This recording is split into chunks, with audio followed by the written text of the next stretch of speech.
Welcome, welcome, welcome, ladies and gentlemen, to another week of gaming.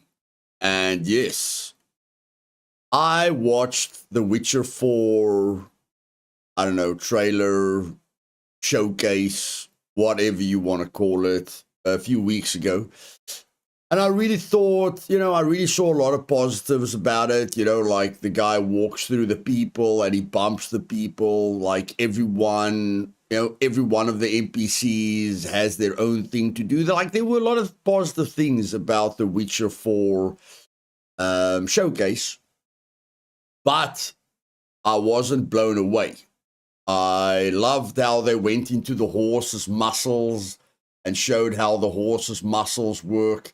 And I love the open world and blah, blah, blah. But I have played The Witcher 1, 2, and 3. And the Witcher series has never blown me away. I know all of you are going to go, oh, how can you say that? The Witcher is the best game ever. No, Red Dead Redemption 2 is the best game ever. But in any case, The Witcher never blew me away. I don't know if it's the magical element of The Witcher. But in any case, I don't know if it was the combat. I don't know what it was. Okay. But I never played The Witcher for longer than like 4 hours. 4 hours and I was done and I moved on with my life.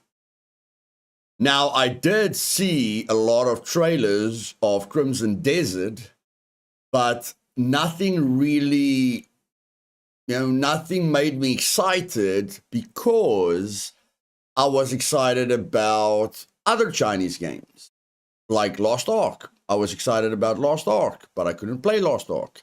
And then I was excited about Black Desert. But for some reason, I couldn't play Black Desert. And I didn't want to learn another language. And I didn't like a multiplayer game. And I didn't want to be bothered by furries and crazy people. I wanted a single player experience where I can feel I'm the main character in a story like Conan the Barbarian in a futuristic world where I can go anywhere I want and kick ass. Okay, I wanted to feel like the hero. I wanted to be inspired. I wanted to be excited. I wanted to have awesome boss fights. I wanted to have beautiful graphics. Why do I love Scum? For 1,000 reasons, but the main reason is beauty. Okay, you guys, anyone in my community knows when I see the sun rise and the sun set, I go all gooey. Okay, I go all, so I'm all about graphics. And this game definitely has it. I can see it's toned down the graphics for performance, but I've already pre-ordered it. And if you guys want to join me next year, you guys can pre-order it or you can just watch me playing it. All I'm telling you is next year when Crimson Desert comes out, I am playing this game until I pass out. Okay, I don't know if it's going to be I don't know if it's going to be a 24-hour stream or a 48-hour stream or a 62-hour stream or a 100-hour stream, or I don't know how long it's going to be. But I am as soon as this game comes out on Steam next year, I am downloading it and starting the stream immediately, so that you guys can see everything from the very beginning right up to the very end. I know there's going to be people, no, you only play Scum. Scum, Scum, Scum, Scum. You play Scum, nothing else. Relax, buddy. Relax, relax. Scum will always be my game. But a game is not like your wife. You can have multiple games, okay? I did not build up the talents that I have. I am not able to help you as fast as I can help you. I have not built up the skills that I've built up over the years by playing one game, okay? I've played thousands of games. And one thing that I know is that playing other games makes you enjoy all your games more, because it's different experiences. You never get burnt out. You never get bored. You're always excited. Like You guys won't know how excited I am before I climb onto the Supermax server. I am jumping up and down in my seat, waiting for the sun to come up, and I'm like, in Supermax, baby, yes! But as soon as the sun goes down in Supermax, if I only played Scum, then when the sun goes down in Supermax, I would cry. I can't play Scum anymore. It's too dark. I don't have night vision. Help me. Okay, but no, when the sun goes down on Supermax, I get excited again, because then I know I can play Road to Vostok until the sun comes up on Supermax. The Road to Vostok keeps the excitement going. Okay, so the more great games you play, the more you will enjoy your life. And my friend, you only have one life.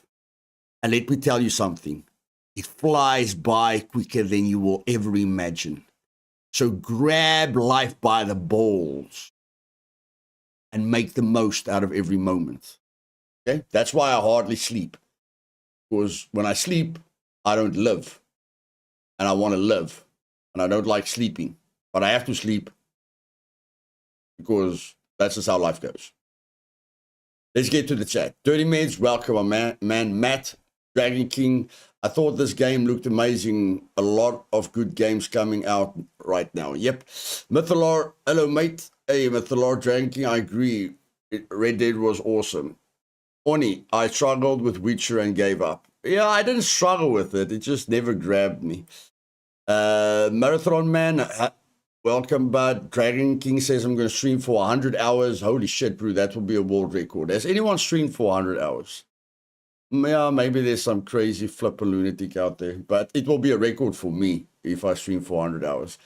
Marathon Man, I'm feeling I want to pre-order it as well. Well, if you can afford it, but it's quite expensive. If you can afford it, go for it, my man. Hope this game will be this good so you could play it like that. Yeah, Lucas, no, it's single player, Lucas. It will have multiplayer elements later, but when it launches next year, it will be completely single player. That's why they can make it look so awesome. It's very difficult to give you what this game gives you in multiplayer for various technical reasons. Okay, so what makes this game so great is that it's single player, and they can add all these special effects and combat systems and everything, you know, so that you have a smooth playing experience and no wannabe, no try-hard person or furry or crazy person can spoil your experience. Corporal Punishment, welcome. Lunadark, we got a nice year ahead with already 3 nice single-player games to look forward to between Crimson Desert, Exodus, and The Expanse, Osiris Reborn. Okay, so why am I watching Force Gaming? Force Gaming, if you ever want to copy strike me, buddy, I don't do reaction videos a lot, okay? And I thought, because I like you and I watch your videos, clearly I watch your videos. Stop looking at me, okay? Smile a bit. You're looking very depressed at the moment, okay? I like your hair. I like your headset. I like the fact that you're keeping your microphone clean. I like the fact that you're not always wearing a black shirt. Force. I don't know what your name is, but I like you, buddy. So don't copyright strike me, okay? Don't be a douchebag. And the reason I'm reacting to your video, Force Gaming, is because last time I pulled your leg when you said, when you always say that you never go to bestbuilds.com in part of XR2 until you've created your character, and then you go to bestbuilds.com. And then you realize, oh my word, I took the most broken build. So I joked a lot about you trying to bullshit people, that you never, every single time, you never know you've taken the best build. I know you went to bestbuilds.com before you created your characters, buddy, and you know it, okay? So just be honest, okay? I like you, but just be honest. Don't always go, oh, I just fell into the gold by mistake. Nobody believes you, okay? So to make up for that reaction video, I'm going to give you a positive reaction video, okay? I love everything you said in your thoughts video, and I can't add anything. And that's why I'm reacting to your video. Because even if I make my own video, I didn't watch all the trailers.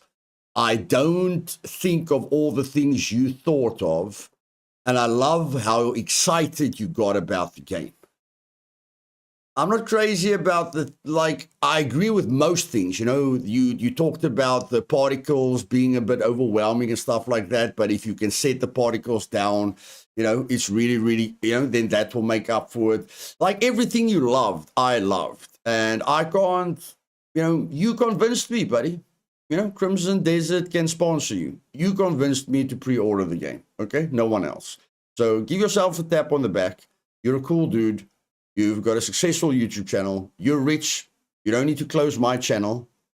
I'm living on the edge, my man. I'm just trying to keep a roof over my head, okay? No reason to crush me underneath your big 1 million subscriber channel foot, okay? Don't crush me like a cockroach. I don't do reaction videos a lot, okay? And I'll react. I'll talk. I'll talk a lot. Trust me.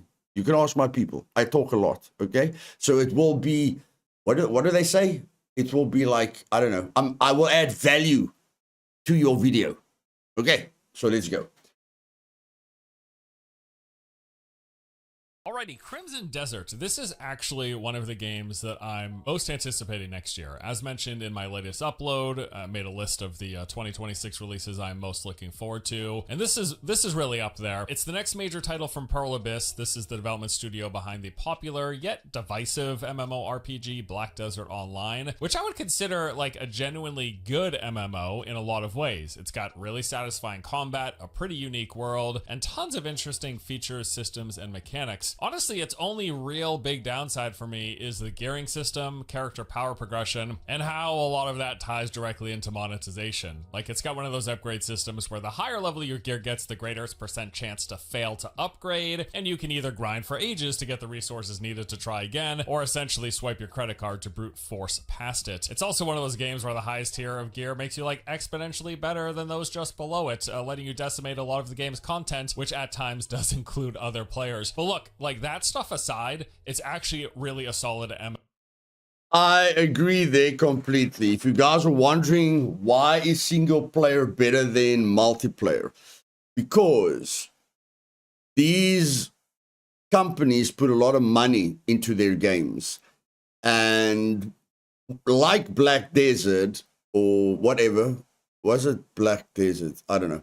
Like the Black Desert Online game, they have pay-to-win features, okay, which breaks the game for everyone.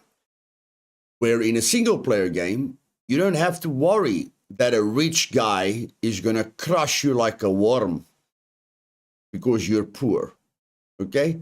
You can ignore all the outside influences, be the hero, because it's difficult for you to feel like the hero. It's very difficult for you to feel like I'm Conan, I'm Superman, I'm the hero. Because if it's a multiplayer game, even if the guy can't fight you, okay, you're gonna pick up a sword and a shield and armor, and you're gonna go like, I look awesome, baby.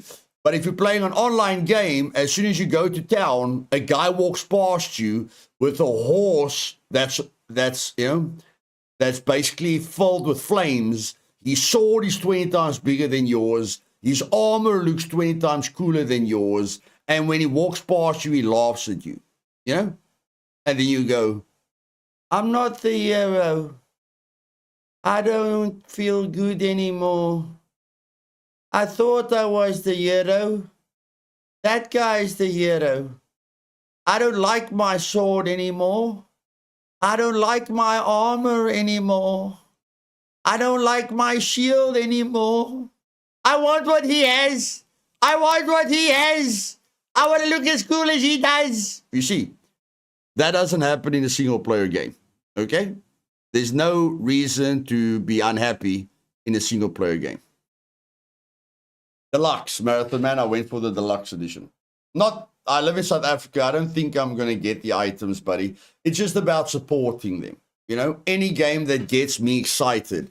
Just like with Scum, I buy all the DLCs, but I don't use the DLCs. Or I don't, I don't use 60% of the DLCs. So it's not about what they can give me. It's about what I can give them.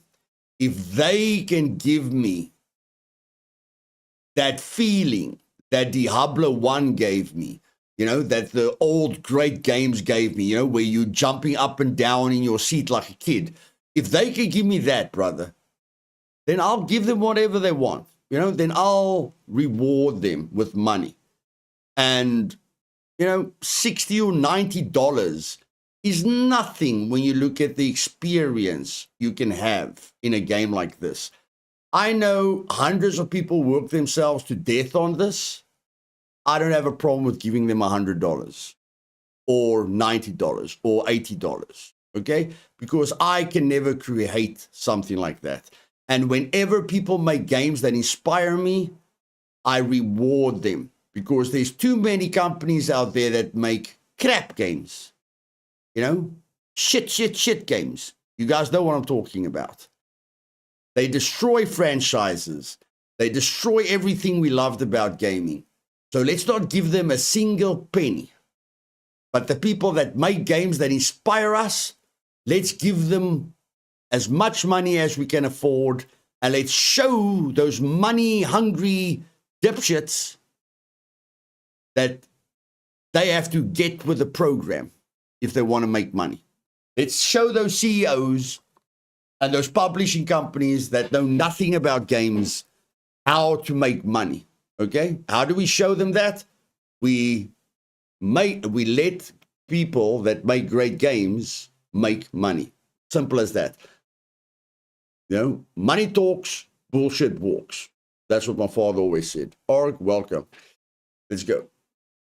MMO. Like, I genuinely quite have enjoyed my time playing the game, sinking in a few hundred hours over the years. The point of all of this being, Pearl Abyss has proven that they can make a good fantasy action combat game, and it seems like Crimson Desert is going to be just that, without all of the pay-to-win MMO elements souring the experience. That's at least the impression that I have gotten from everything we've seen and heard thus far. Now, I think some of the early gameplay showcases were a bit shaky, the ones from a few years ago.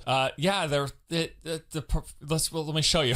The performance is really bad. Even this is like a highlight showcase dev blog video where they're trying to show off the best of the game, and it's running at like 15 frames a second at times. I mean, it was really, really bad. But that said, that was 5 years ago. That's another very, very big thing for me. I'm all about my community. I want to help you guys experience fun, enjoyment, adventure. I'm always thinking of you guys. Like when I play something else, you guys must never think, oh, Luth doesn't care about us. He's just playing what he wants to play. He knows all of us are here for, Scum. Now he's playing this flippin' other game. And, he's playing Into the Dead, and then he's playing flippin' what other shit, Road to Vostok, when he knows we're here for Scum. Luth doesn't care about us. He just wants to play what he wants to play. He's a selfish bastard. No. I play different games because I think of my entire community. And I know a big part of my community has grown tired of Scum, isn't playing Scum anymore, is looking for something else. So I focus on them as well. Do I hurt myself when I play other games because I can make more? I can get more views and I can get more income by streaming and just playing Scum? Sure, I am hurting myself. But I don't care about hurting myself. I care about being me. And I care about you. Okay? So if I play another game, don't think I'm a selfish bastard. Just understand I'm trying to share something with you. If it helps you, great. If it doesn't help you, don't worry. I'll get back to Scum. I'll still entertain you and help you with Scum. Just understand that I'm doing it for those people that are looking for something else. Okay? So think of those other people as well. and consider them. And the reason that I wasn't excited about Crimson Desert at the start is because I saw that trailer where the performance was so bad. And then my first thought was, oh shit, you need a 5090 to play this game. You need a very powerful PC to play this game. That won't help my community. Not everyone in my community has a 5090, Even if I can play it, that won't help my community. You're not helping your community if you play a game that only 5% of your community can play. You check. So that put me off as well. Doesn't matter how much I'm going to enjoy the game. If I know that only 5% of my community will be able to play the game because they don't have super duper over the top hardware, then I'm not going to play the game. Because again, the reason I'm playing the game is to help my community, to share great experiences with my community. But if they can't share it with me, then I'm not going to play it. Doesn't matter how much fun I'm going to have. If I can't help you, I won't play it. End of story. Hey, Son. Hey, Doris. That's practically a lifetime in game development. And what we have seen recently looks a heck of a lot better. Especially the past couple of months, we've gotten a bunch of gameplay trailers, a lot of stuff that came out of hands-on impressions and preview demo time from Gamescom, and it's looking good, like really good. In fact, the more that I've seen, the more impressed I've become, and frankly, I'm at the point where, like I said, this is one of my more anticipated games of next year. So there's a lot of really good and interesting stuff that came out of some of these trailers. I want to dive in and take a look at it and talk about some of it. All right, so first we got this 11 minutes of gameplay from IGN. It opens up with a bit of dialogue and stuff, a lot of this like RPG stuff. Honestly, when it comes to open world RPGs, sure, like I want there to be a narrative and interesting stuff that's going on, but I'm more about experiencing the world building and narrative building through exploration, adventuring, and all that stuff. I've never really, over the years, I've never been one for listening and sitting here for all the cutscenes. Guys, this is where, if you guys are wondering what makes Luthias so fast at figuring out games, why does Luthias figure out games faster than most people? What is it about him that makes him just figure shit out really, really fast? It's because I play very, very, very slowly. Did you guys get that? I figure things out very fast because I play the game very slowly. So this is where I don't agree with him. I don't play an open world game to kick ass all the time and run around all the time. I play a game like this to be immersed, to feel like the hero, to be part of the story, to be part of the adventure, to know what I'm fighting for, to be inspired, to cry, to scream, to get excited and say, freedom! That's why I play games. Okay? That's why I play games. Good decision buying it, buddy. Good decision buying it. He plays games just to run around and fight stuff. Nothing against you, Force Gaming. I'm just helping my people to understand me. Okay? I love the shit that you don't love. Okay? Let's carry on. Not really doing it for me. So the gameplay stuff is what I'm really interested in. Now, straight away, when they open up into this gameplay section, one of the first things I actually noticed is a really nice saturation and color palette. Although I will point out, you got a lot of this foggy stuff that does not look good on a YouTube video. With the bitrate and the YouTube compression and stuff, when it comes to a lot of these effects, these fog effects or even particle effects, it can look especially bad, blurry, and muddy is the word a lot of people use when it comes to how the stuff looks in YouTube. But we realize a lot of that is down to the YouTube compression, the processing when they render out the videos and stuff like that, the bitrate settings, all of that makes this stuff look worse than it tends to actually look in person when the game's running natively on your screen. But here we get into the gameplay. Guys, just to get off topic a bit, I'm sorry.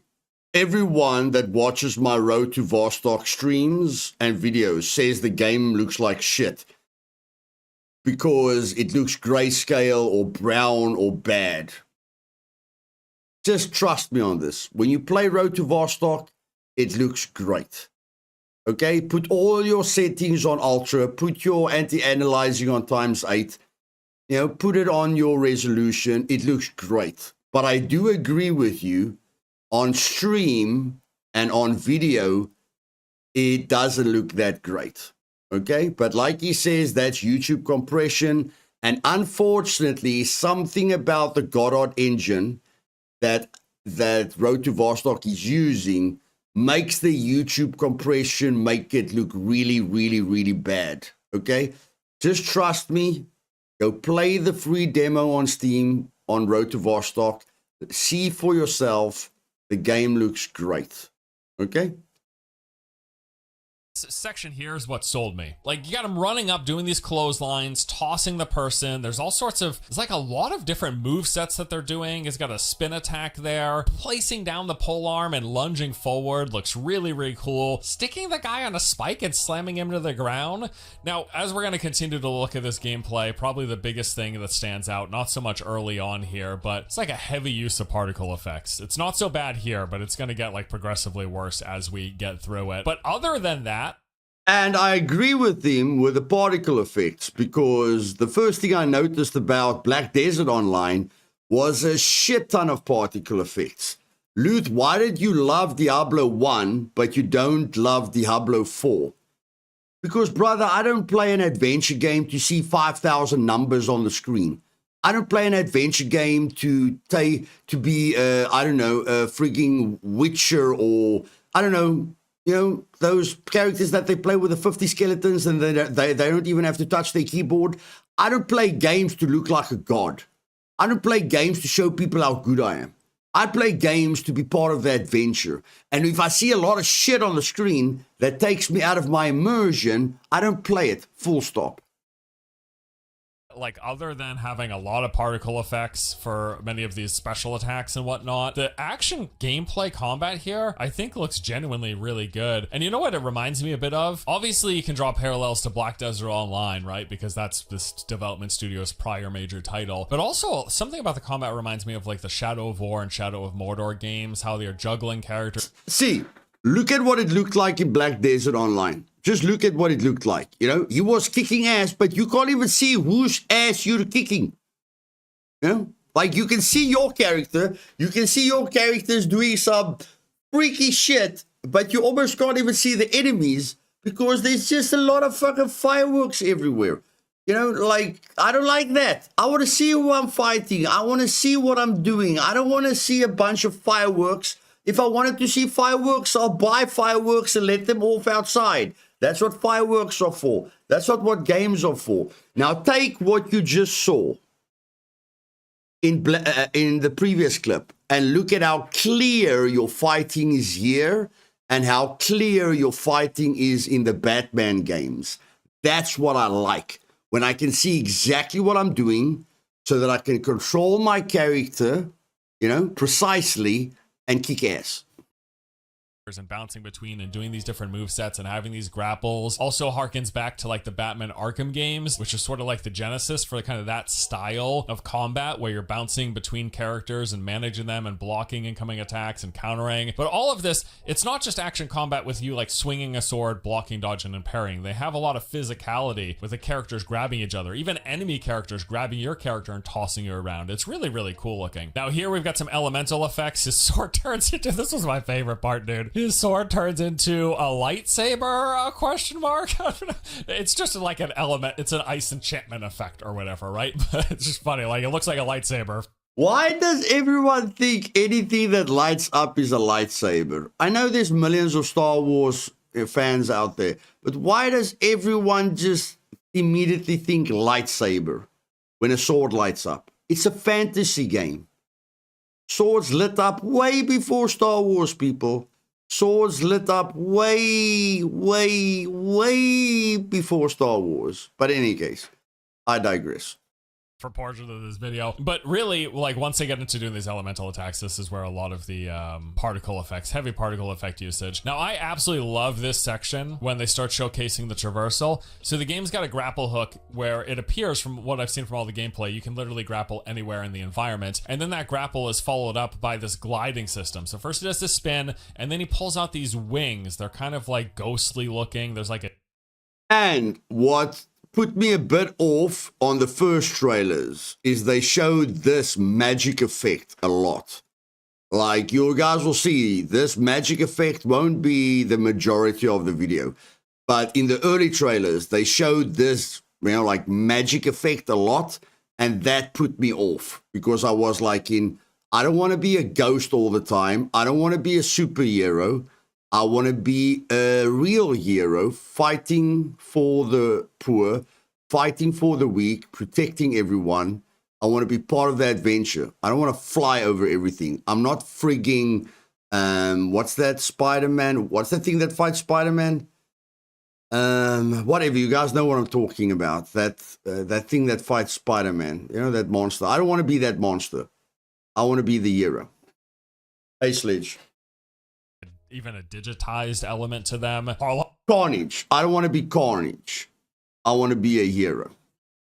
A lot of particle effects to them, but traversal looks absolutely fantastic. It seems like he could just freely go anywhere between the grapple, the double jump, and the ability to glide. They've got these elements, this one in particular for a quest, but able to destroy fortresses with these pre-established cannon. I love this.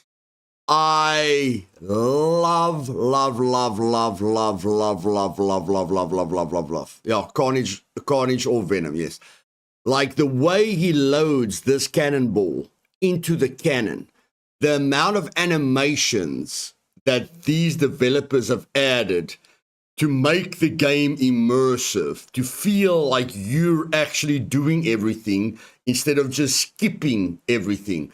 The amount of detail that they add to make you feel part of the journey is epic. Just the fact that you are actually putting the thing into the cannon it means so much to me, guys. It means so much to me. That's what I love. Who else is that with you? There's no one else with me, but I'm just watching Force Gaming's video and I'm reacting to it. That are in the environment, and it's just nice. Like, these things that add additional layers to the gameplay, I think are really nice, and it seems like this game has a lot of that. So this is, when I first saw this, I wasn't actually sure what it was, but I actually believe it's like a distraction technique. They do it a few times in the gameplay showcase. I believe the player's using it to like draw attention and distract enemies. So I think he's like putting up a flare, distracting. There's an enemy right up there in the watchtower, and then is going to sneak around them from that distraction point. You know, sort of similar to like throwing a noisemaker, for example, tossing a rock. Like, I can't do a video better than Force Gaming, guys. Like, I would have never thought to go capture other games to show you the mechanics that Crimson Desert uses. So Force Gaming, there's a reason you've got 1 million subscribers and I've only got 30,000 subscribers. Like, I would have never thought of doing this, but the fact that you are illustrating how other games use these mechanics are what makes you special, buddy. I love it. Thank you for doing that extra effort so that I can enjoy the video more and so that I can be sold more on the idea. This is one of the best videos that you've ever done, buddy. I don't know what your name is. Your channel is called Force Gaming. This, for me, I've watched a lot of your videos. This is the best. Like, you call this your thoughts. I call this the best review I've ever seen on a game, my friend. So hopefully you see this as a compliment.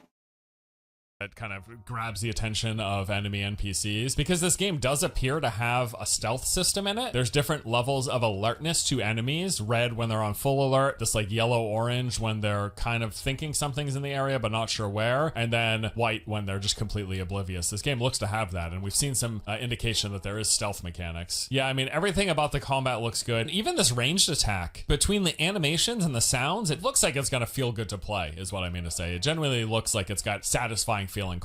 Like, guys, I want to add background music to my videos at some point because I know background music helps the video. I don't know. Maybe you guys disagree with me, and you guys can tell me. You know, like if you guys tell me, Luth, stuff the background music. We just want to hear you and the game. Then fine. But like I told you guys, I'm gonna add that epic music to my videos because that's what I love about movies. You know, like when a movie starts and it plays like an epic song, it gets me excited before the movie even starts, you know? So that's why I want to implement those songs, you know, to add emotion to my videos. But you guys can tell me if you would like me to add background music like him, because I feel his background music level is perfect. You know, his background music doesn't bother me at all, but I feel it adds something to the video. So you guys can just say, you know, like, yes, Luth, add background music to your videos like him. It really adds to our experience. Or no, Luth, just do you. Whatever you guys want to say, you can say it. Combat. So I'm really, really hopeful about that. And here we can see he does the what I'm assuming is a distraction technique. It's either that or it's pointing to an objective. I'm not 100% sure. Love this traversal here. Really, really great looking stuff. And this traversal has him transitioning seamlessly into combat. This is the greatest, right? Floats up in the air. Bam, slams down, craters the enemies, launches them off into oblivion. Like, that's so cool. And this is clearly one of those major points of interest where the player will go in and have to clear. I really hope, like, all that looks cool, you know? Like, whenever he slams down like that, I think of Superman, you know? I always think about different characters. Like, you know, when he slams down, it looks like he's a demon and then he's a human. But I always try and make it positive for myself. And I'm like in Superman, when Superman comes down like that, you know, it's cool. But I hope you cannot do that too much. I hope there's a big limitation to doing that. You know, otherwise people are just going to fly around all the time. Out enemies. You can see the enemy alertness on the mini map when they're aware that you're there, when they're on high alert, and when they're actively aggressive and engaged in combat. I mean, there's a lot of games that present it like this, but it actually really reminds me of how they do it in the Far Cry system with their use of coloring and division cones. A lot of games, a lot of like kind of open worldy games that do stuff like this. So it looks like we got a big open world, lots of different points of interest. Seems like we're gonna have multiple entries into a lot of those. We got him sneaking in a castle through this little side hole in the wall, and then from there going in and doing a bit of exploration inside. And something about the visuals here is like, it doesn't look the best, but it doesn't look bad either. I will say kind of like the color. I don't agree with him here. I don't know exactly what he's talking about, but I have been in underground dungeons and I feel the warmth. Like, some of you might say, okay, this is a little bit too saturated. But I actually like it. It creates a different mood. It creates a different environment. I like the warmth. It might not be 100% realistic, but I like the warmth that it creates. You know you are deep underground. You know where you are. So I like it. Coloring and the lighting in here. I don't know. Particularly things like the shadows stand out to me. Like, you can see how kind of pixelated and blocky the shadows are flickering off that torch. Now, he did talk about that in the beginning of the video. You know, he said the first demo looked very laggy, like no one will be able to play it. And then he says he doesn't like the shadows. But he does say, you know, if the pixelated shadows helps for performance, then he's for it. And I agree. I will not be full of shit when it comes to shadow quality and stuff like that, because if they have to drop down the quality so that I can play the game and so that a lot of my community can play the game, drop it down, my friend. Drop it down so that we can play it instead of nobody being able to play it except the rich people, okay? You don't make games that only rich people can play games. You make games so that everyone can play games and that you can sell your game to everyone, not just the rich people. If you sell your game to 1,000 rich people, you will make way less money than if you can sell your game to 20 million poor people, okay? That's how you make money. There, and the fidelity of everything, like the fidelity of the characters and the assets in the environment, it doesn't look bad. It kind of reminds me of like Dragon's Dogma in terms of the visual appearance. I mean, what it most reminds me of course, is Black Desert Online, and it's worth noting this game is being built in the exact same engine that BDO is built in as well. I really like this here. The game seems to have a lantern mechanic for scouting the environment. So, you know, in a lot of games, they'll have like a pulse mechanic where you can look all around you and it's gonna... If you guys are wondering why doesn't Luth play a lot of different games, as soon as a game has this ESP cheat, any game, as soon as a game can let me see through walls or let me detect stuff, you know, I don't play it. Whenever a game allows me to cheat, I stay away from it like dog shit. Because I'm about immersion. I'm always about immersion. So any game that has the scanning function, you know, where you can see people through walls and you can see where all the enemies are. If you're asking, why does Luth play that game? That's why, buddy. As soon as the game lets me cheat, I don't touch it. Highlight interactables, objects you can... I know it's single player. I don't give a shit. I don't give a shit. Single player, multiplayer, poo-poo player, dog shit, you know, I don't give a shit. I'm about immersion. Just immersion. Pick up doors you can open, chests you can open. In this game, it looks like they're literally using this lantern that you physically hold up, and within the cone of the lantern, you have to scan around. It's nice. Hey, it's a nice little touch and a nice divergence from, once more, what is the typical, just scan all around you and mark everything for a few seconds. It also looks like it will highlight your quest objective, giving you a path, so you can see the path going up the stair. I don't mind that. You guys might say, Luth, that's cheating. Luth, that's cheating. In a way, it's cheating, but like you guys know, there's a particular person in this community that doesn't know his head from his arse when it comes to direction. And I appreciate it when a game doesn't allow me to waste hours looking for something, okay? Just because I'm terrible with direction doesn't mean the game must make me suffer. Okay? So you might say it's cheating. I see it as a disability function. I've got a disability where I don't know. I'm very bad with direction. So I like it.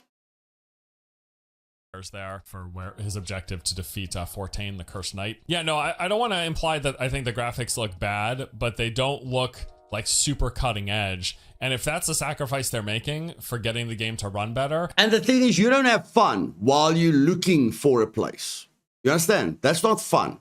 Like, if they tell you to go to a certain place in the town and you run around the town for an hour, that is not fun. That is frustrating. You understand? So anything that they can give you to take the frustration away, I see as a positive thing. Sign me up 110% of the time. That's the other thing worth noting. Like, this game looks to be running pretty smoothly compared to the showcases that they were showing the whopping 5 years ago. So here's the boss fight, and there's a lot of things I really like about this. It's a big...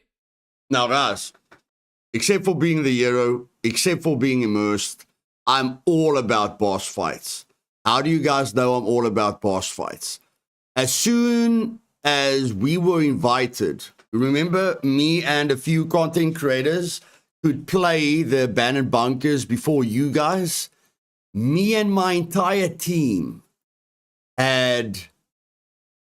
we were going nuts to fight Brenner. That's all my entire team was speaking about. We're going to fight Brenner. We're going to fight Brenner. We're going to fight Brenner. And as soon as we found out Brenner can't be killed, we were not happy. Okay? I was not happy. And I never thought about Brenner again. After I saw Brenner cannot be killed, I thought it was one of the worst game designs ever. And I just don't think about Brenner anymore. He doesn't exist to me. That's all. But I love boss fights. And this is an awesome boss fight. Tanky boss, and he's got this kind of supporting spirit for a lot of his attacks. So you're going to watch the boss slam and strike out, and then following up him is this kind of spirit, larger spirit version of him. This part's really cool. We've got this bullet time effect, like Max Payne style. You can. I like the Max Payne. I like the Max Payne slow motion thing.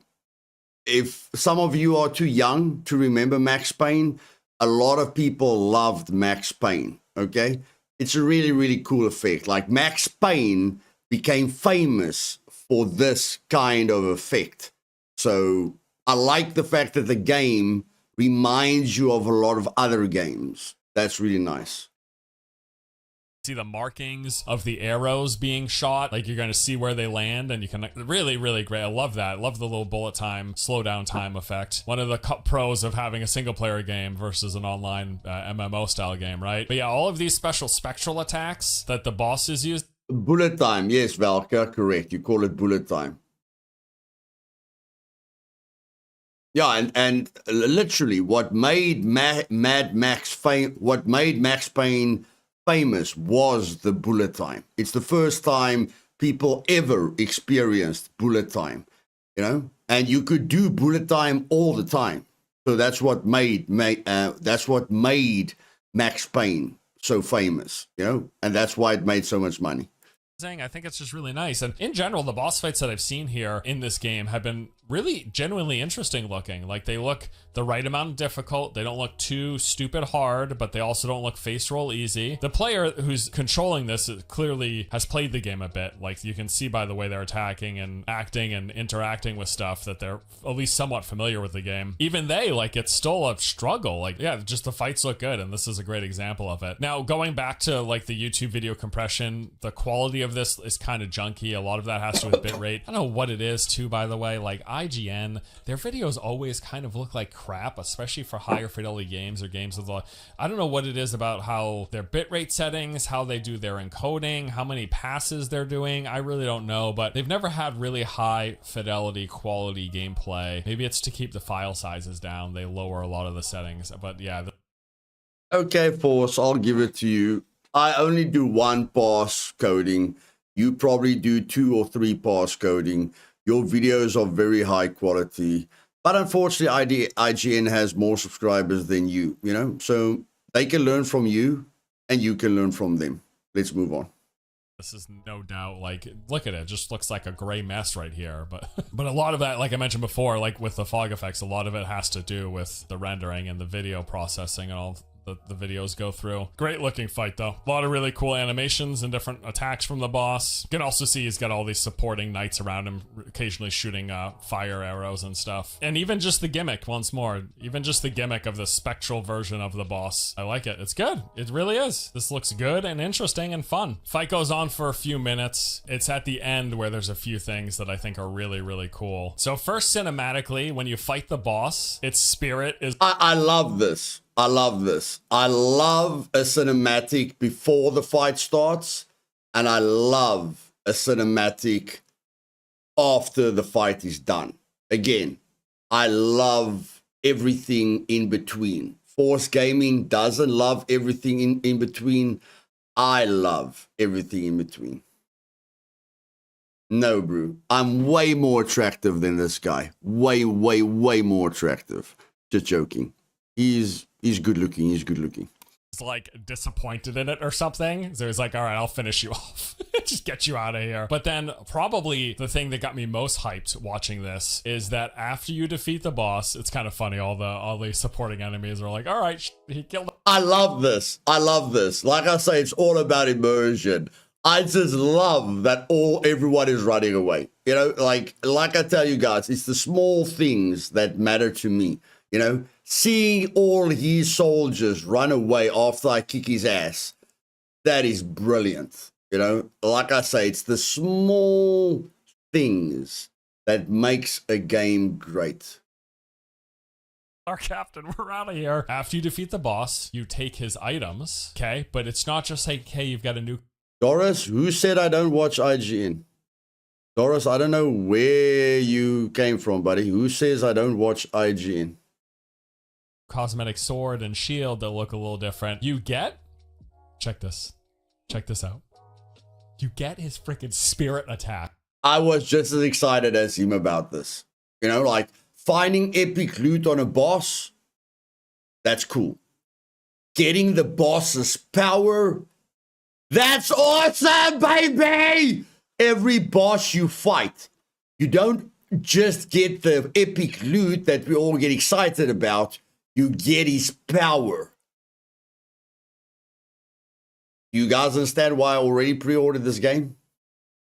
This game's gonna be fucking awesome.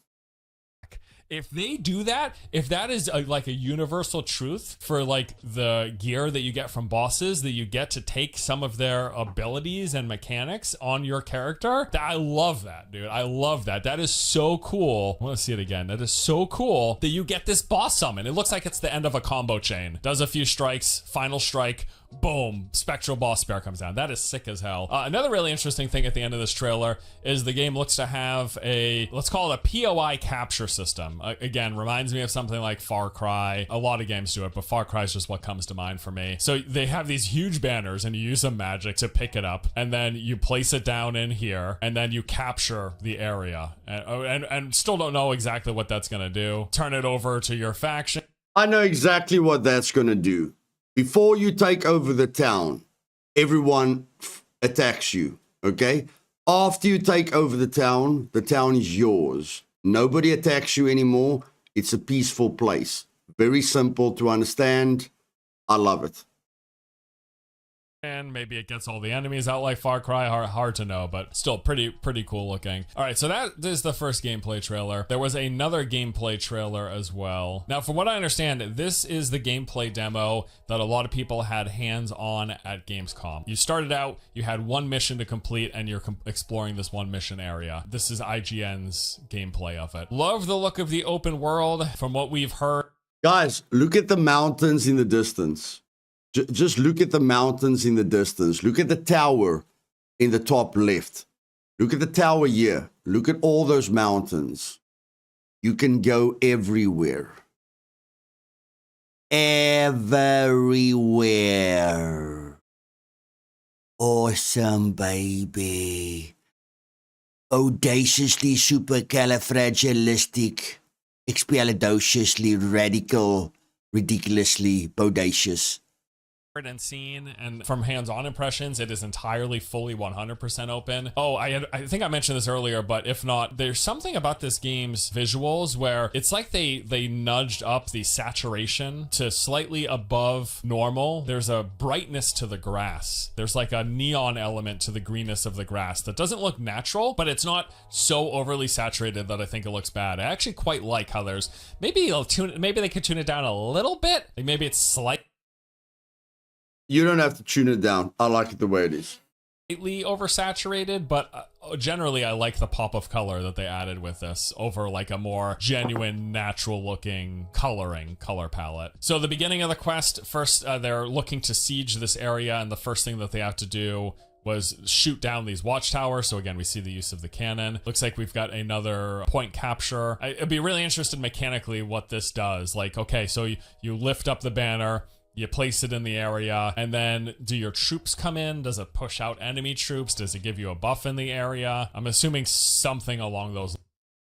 Force. I've got some talents that you don't have. I figure out games 10,000 times faster than anyone else.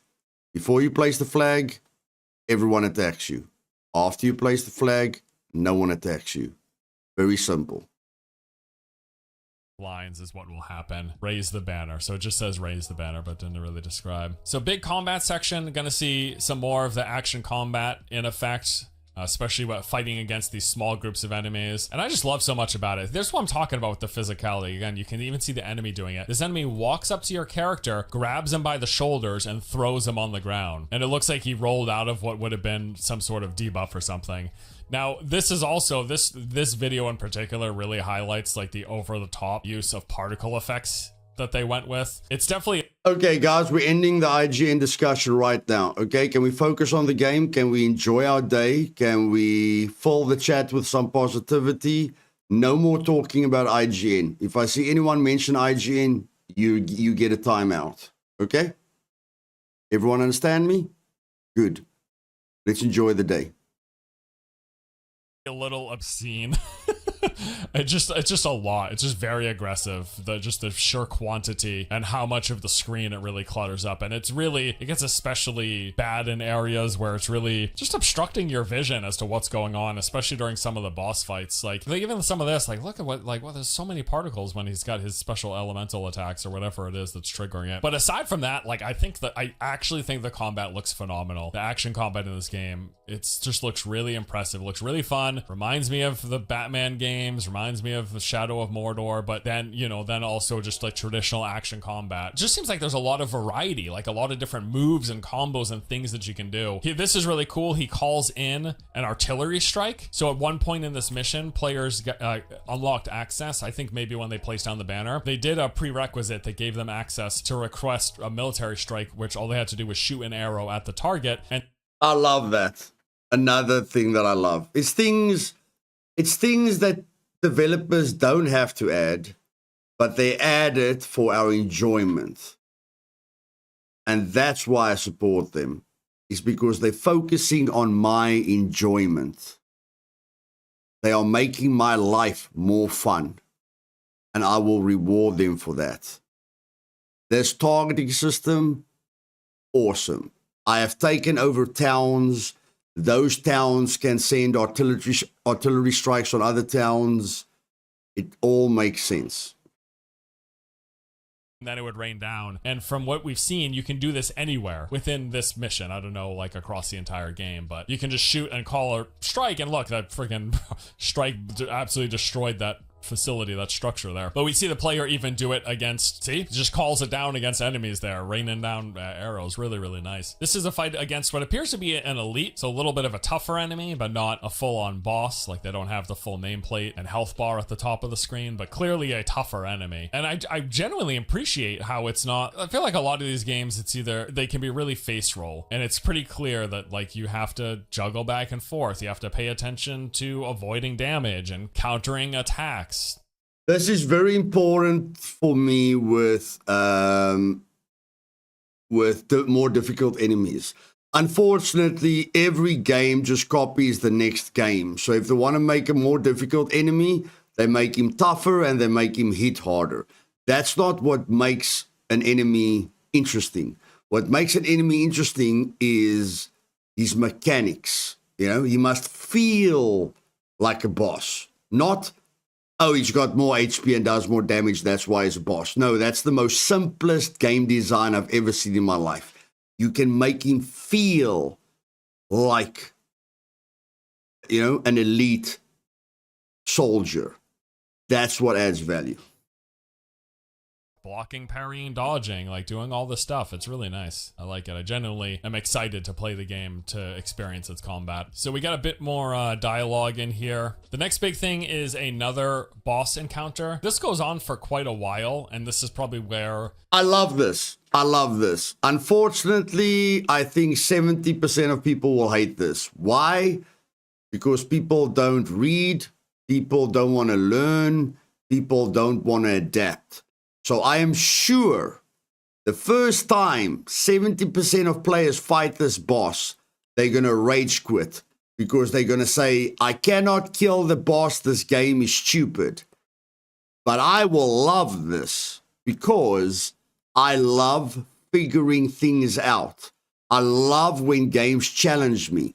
I love it when games force me to think and solve a problem. And this is the coolest example of solving a problem instead of just experiencing the problem and running away. I don't run away when my ass gets handed to me. I get my ass handed to me 1,000 times until I know how to stop getting my ass handed to me. And that's what I love about games.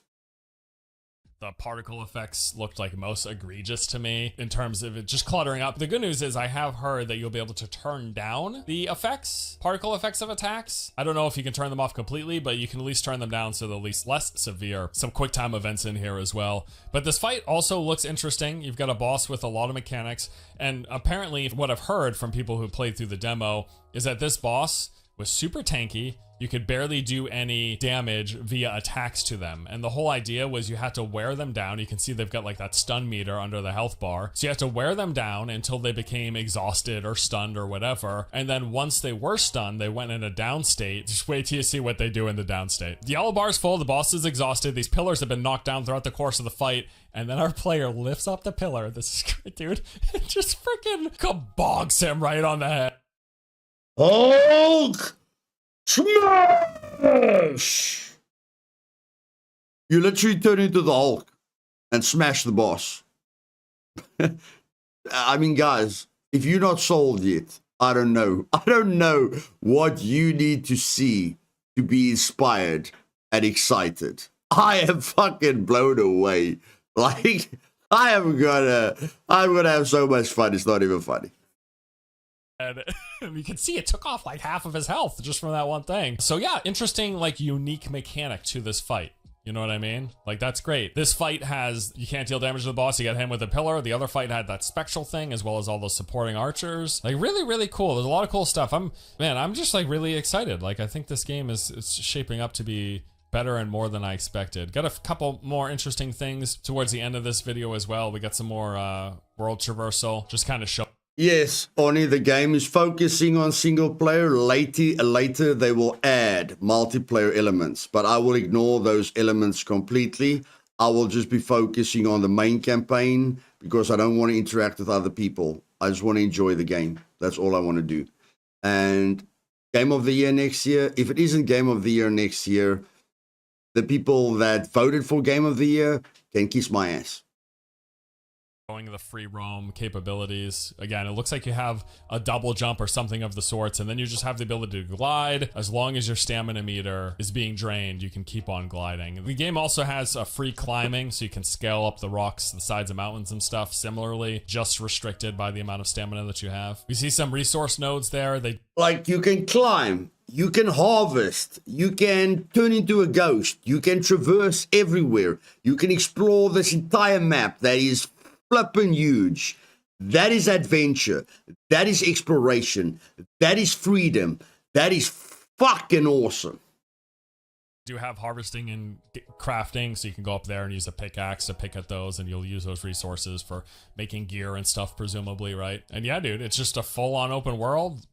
Just go wherever. And I've heard that the game is quite gargantuan too, in terms of the play space, the amount of bunch of different biomes. You got kind of plains region, you got a mountainy region, you got a desert region, and then the player is just making their way to the top of the tower, lighting a beacon. And it is neat though. They do. Just look at this. Just look at this.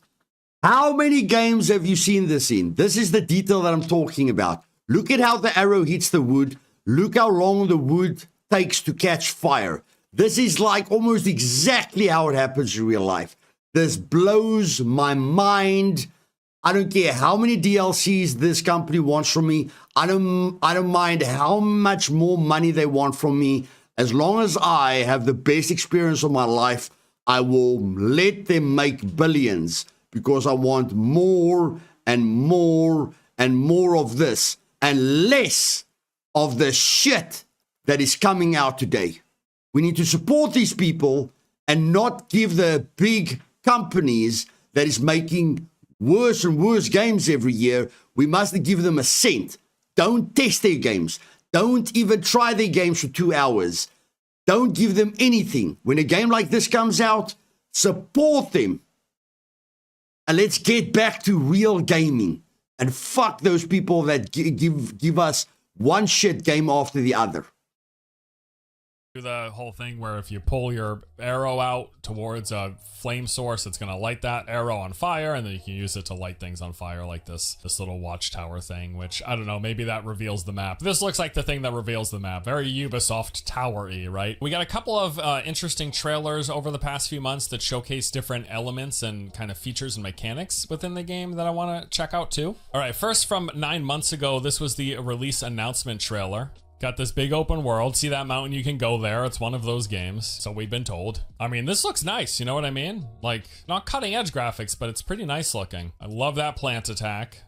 These particle effects are ridiculous. If we can turn them down, whatever. It's not, you know, it's not the end of the world. There's the free climb. Able to just skip. I just love climbing. I love climbing. Now, the climbing in Conan Exiles, not that great.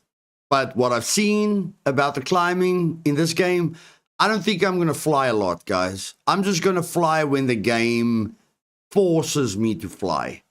Other than that, I'm sticking to realism.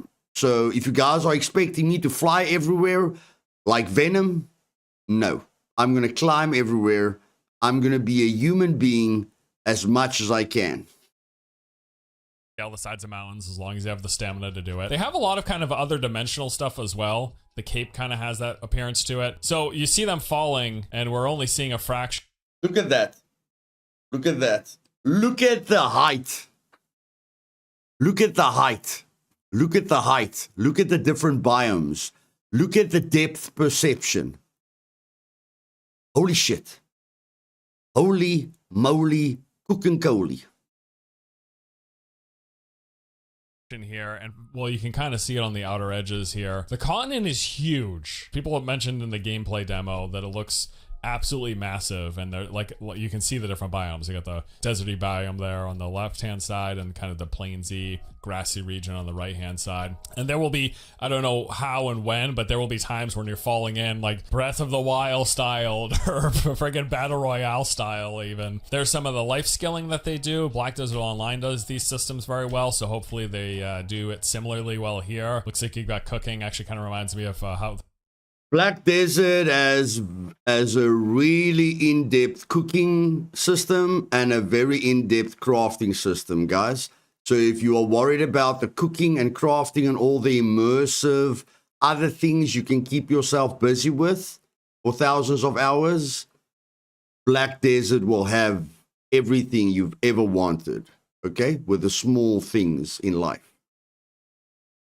How they do their up-close cooking like in Monster Hunter. And then there's the harvesting and gathering of those mineral deposits there that we saw earlier. I like how they actually have it like fit.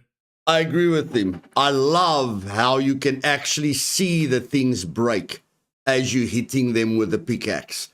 Again, it's the small things that makes me fall in love with the game. The small details. That's what I live for.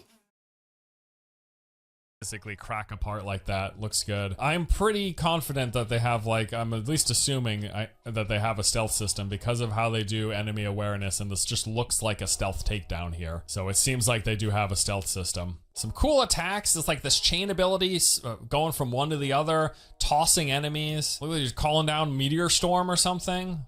Like, and yes, ladies, I don't know if you saw that.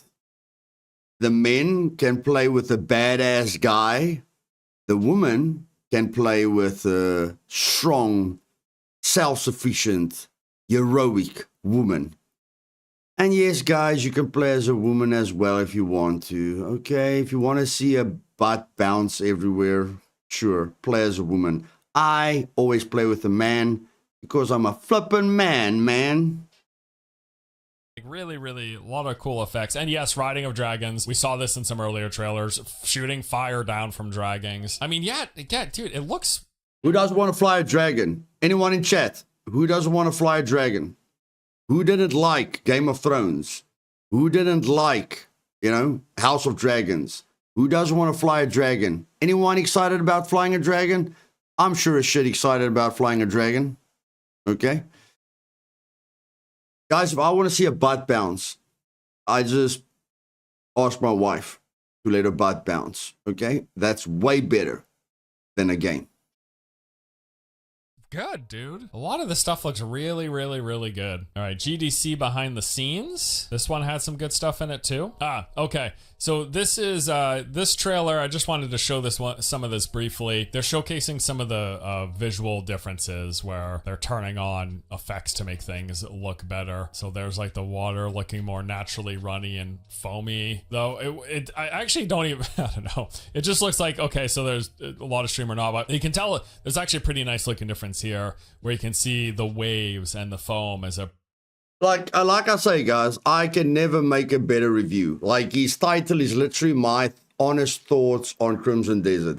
This is not honest thoughts. This is selling a game. This is how content creators are supposed to promote games. This is how you promote a game. This is how you show people what great games are out there. And Force Gaming, I thank you for making this video. Because without your video, I probably wouldn't have thought I could play the game. Or I probably would have thought it's going to be another game where I have to learn to read Chinese or Japanese or what fucking ever language Lost Ark is, okay? I would have thought there's reasons why I couldn't play this game, and I probably would have forgotten about it. So Force Gaming, thank you, my brother. Thank you. Because of you, me and my community is going to be part of the most epic adventure ever next year. Thank you, my brother. And I love these waves. I love these waves. Breaks upon the rocks and everything. I genuinely think that looks really good. But yeah, just kind of a showcase comparison of graphic stuff, improvements that they've done with the engine. I was actually quite impressed by this. The volumetric fog, now as the character moves around, you can kind of see it following the breeze created by the character's movement and how it kind of dispersed. How many developers do that, guys? Come, tell me. How many developers focus on your immersion like this game is focusing on your immersion? How many developers put that extra love into the game so that you can have a bunch of moments where you go, wow, that's cool. That's what games are about. Experiencing an epic game is full of moments where you go, holy shit, that was epic. Okay? And this game is full of moments where you go, holy shit, that was epic. And that's why I'm supporting this game. And then fills back in as fog would. That looks really, really good. They also have a time lapse here, so they're just basically showing that the game has a day-night cycle. I believe they're going to have weather effects in there as well, because I've seen different incremental weather systems in the game. But they go through just a whole day-night cycle. They actually go through it a few times here. But yeah, just a showcase of some different things. This looks pretty good too. The cloth simulation, how it just blows in the breeze. I mean, yeah, it looks nice. It looks nice. But some of the other trailers show, again, some more interesting different mechanics and features. There was some really cool stuff in this one. So we got some of the combat with chaining attacks. There's a call down of an artillery strike, I believe. Yeah, there it is. This was probably one of the coolest things. You've got this like tank thing that shoots out fireballs in all directions, and then the player jumps up over it and like Goomba stomps Mario style on top of it, just destroying it in the process. I mean, I like that. I like that. That's cool. That's just like a cool enemy type. That's a cool way of dealing with them. I think it's really interesting. All right, and one more trailer. This one's kind of jam-packed. It's the release date reveal trailer. Lots of quickly flying by, but some interesting. Oh, if you guys don't know when the game's releasing, March next year. Okay?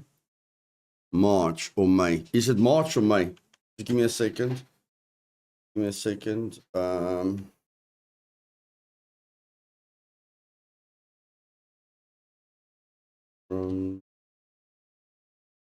Desert release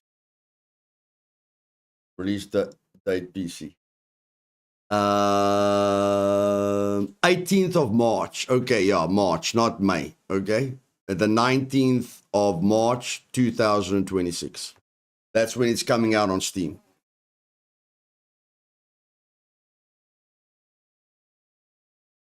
Interesting stuff. You can see in this combat section a lot of the more like martial arts inspired abilities with kicks and punches and grapples and shoulder charges and throws. Like, look at that spit. See, Look at the different characters, guys. That's something that he didn't notice. Look at how many different characters you'll be able to play with. It's not just that one guy, you know, that they show a lot. You'll be able to play with various different characters that look completely different. Different male characters, different female characters. Okay, we're not all going to look the same. Okay, we can all play with a bunch of different characters so that we feel unique in our story. Roundhouse kick, like a punch to the chest, like that stuff looks great. Now these are cinematic cuts, but nevertheless, some more of the dragon combat. They have apparently a bunch of different mounts because that is clearly a player riding. This mech thing kind of reminds me, do you guys remember the game Biomutant? It kind of reminds me of Biomutant, but yeah, you're driving around in whatever this thing is. Oh man, look at that. That looks really nice. Yeah, I mean, yeah, dude, it's, I think it's just pretty good looking. Like I said at the top, initially I was like, all right, interested because I have a positive impression of Black Desert Online, the monetization stuff aside. Like as a game, I had a good game experience and I had good memories with Black Desert. Yes, the monetization soured that a bit and eventually I stopped playing. I stopped playing every game eventually and I had some fun with it. I have a generally positive leaning impression of BDO. So when they first revealed Crimson Desert, I was like, yeah, sign me up. I'm interested. I want to learn more. I want to see more. And those early gameplay trailers, they were really rough. The frame rate was really rough. It was looking pretty, yeah, but that was 5 years ago. And now, this year, in 2025, the most recent gameplay trailers and straight up raw gameplay that we've seen released over the past couple months, it's looking actually good. So I'm at the point where I'm pretty cautiously optimistic. We also know, I want to add, the game Crimson Desert was originally supposed to be an MMO. Originally it was supposed to be, I believe, like a precursor or a sister game to Black Desert with some differences. They eventually obviously scaled that back. It's turned into now what is predominantly a single player game. We do know that they are, which is the only reason I'm excited about the game. If it was an MMO like Black Desert, I wouldn't have played it. Why? Because I don't want my game spoiled by a bunch of kids or a bunch of furries or a bunch of woke people or a bunch of complainers or someone that walks past me with the best gear in the game so that I'm not excited about the gear that I have on me. I don't want some rich Dubai prince walking past me with the best horse and the best armor and the best sword, and then I feel like shit. I don't need people to make me feel like shit, okay? I need to feel good about my progression without seeing all the stuff that you bought on the online store, okay? Leave me alone. Let me enjoy my game. Go be rich and enjoy yourself. Just leave me alone. Don't spoil my experience. Thank you very much. I want to appreciate my shitty sword. I want to appreciate my shitty armor. I want to appreciate my shitty shield without seeing everything, you know, that I'm going to experience at the end of the game. Are going to have some forms of multiplayer. I haven't really nailed down. Every time I've heard them talk about multiplayer, it's been incredibly vague. I haven't seen a lot of specifics. I've heard rumors that it might be Dark Souls style and or some like asynchronous multiplayer. I don't know that they're going to have straight up like 4-player co-op or anything, but we'll have to wait and see until they reveal more details. But yeah, cautiously optimistic is where I would say I am right now. There's a lot about this that I'm really correction. I am not cautiously optimistic. I am blown away, and I've never been more excited. I've already pre-ordered it. It's a done deal. When the game comes out, I'm playing it till I pass out. You can take that to the bank. Really liking, and a lot of good interesting things that we've seen in these recent showcases. So we're not too far away. Game is set to launch on March 19th. It was originally supposed to come out this year. It got pushed back into 2026 a little while ago, and yeah, now it's settled on a March 19th. I don't care if they push it back even more, okay? We've seen what happens with games when they don't get pushed back. Cyberpunk. Cyberpunk. Okay, we've all experienced a game that is not ready. I don't care how far they push it back. I will wait. Not as long as I've been waiting for Star Citizen. Okay, I definitely don't want to wait as long as I've been waiting for Star Citizen. Not that I want to play Star Citizen. I just want to play the single player version, which is called Squadron 42. I don't know why they have to take 10 years to give me the single player Squadron 42 experience. Please, for the love of God, don't make me wait as long as I've been waiting for Squadron 42. Release date, and I'm looking forward to it, genuinely. If I get the chance to play prior to release, I'll be sure to make some videos talking about it. But for now, my impressions from what I've seen, heard, read, and watched about the game, good. I'm very hopeful. I'm very, very hopeful. We'll see how it all turns out. That's all. Ladies and gentlemen, that's Force Gaming. Go and subscribe to him. Force Gaming, he's got 1 million subscribers. Really good. This is the best review I've seen in a long time. Go like his video, go comment. Force Gaming, I am not Asmongold. I don't sit on my ass watching different people's videos all day long. I don't do this regularly. I think I've only reacted like to 2 videos, and both of them were yours. If you don't like this, please comment down below. Don't copyright strike my channel, okay? Don't copyright strike my channel. Just comment below this stream that you don't appreciate this, and I will stop. Okay? Don't turn it into a legal battle. You will win. I feel I've added value to your video. You will get at least 10 more subscribers from my community. Okay? I haven't hurt you in any way.